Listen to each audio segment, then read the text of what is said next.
Okay, we've got this car here that costs this much without sales tax. The sales tax is 9.15%, which, by the way, as a decimal is 0.0915. We're going to do the problem two different ways. Okay, first of all, I could start with the base price of the car and figure out what 0.0915 times 17,944 is, which is this number right here. That's the amount of tax. And if I add that tax onto what I started with, which is what I've done here, there is the total amount that you have to pay for the car, including tax. Now, when they talk about the growth factor, let's just use this as a little example of what's going on.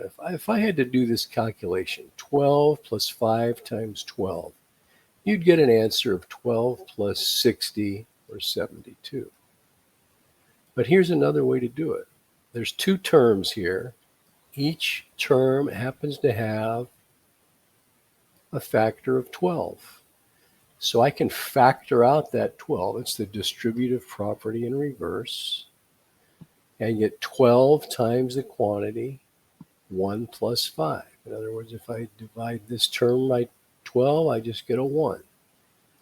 And then 12 times 6 is 72. Same answer. Well, that's what we're going to do here. See how each term has a 17,944 in it? I'm going to factor that out.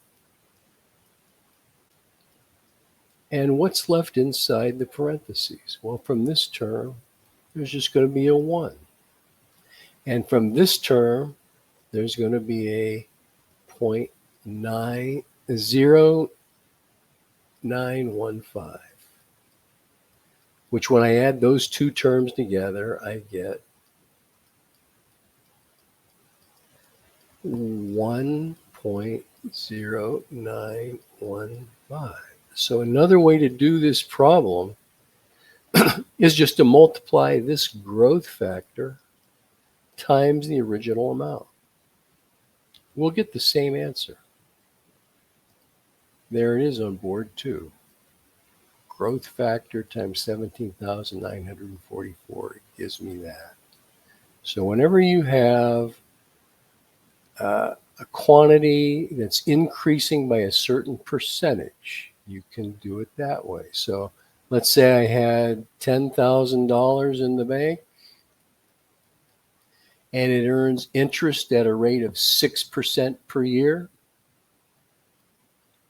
And I want to know how much money I have at the end of 1 year. I could take 6% of 10,000 and add it on to 10,000. But another way to do it is to multiply 10,000 by 1.06. This 1 essentially accounts for the original amount.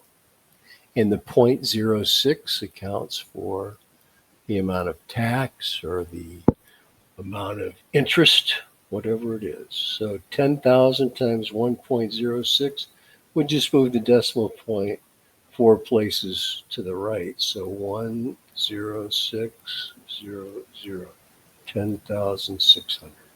Okay, I hope that gives you an idea. Now you're also going to learn about decay or decrease. So if something decreases by 6%,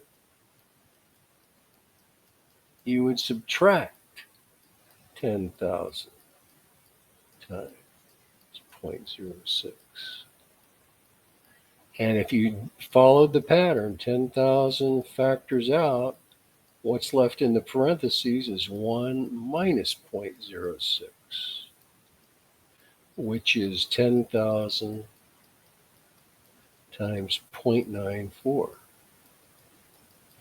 In effect, by subtracting this 0.06 from 1, this is the amount, represents the percentage of the original amount that's left over after I do the deduction. So when this number right here is less than 1, we have a decrease. course, when it's greater than 1, like we had here, it's growth or an increase.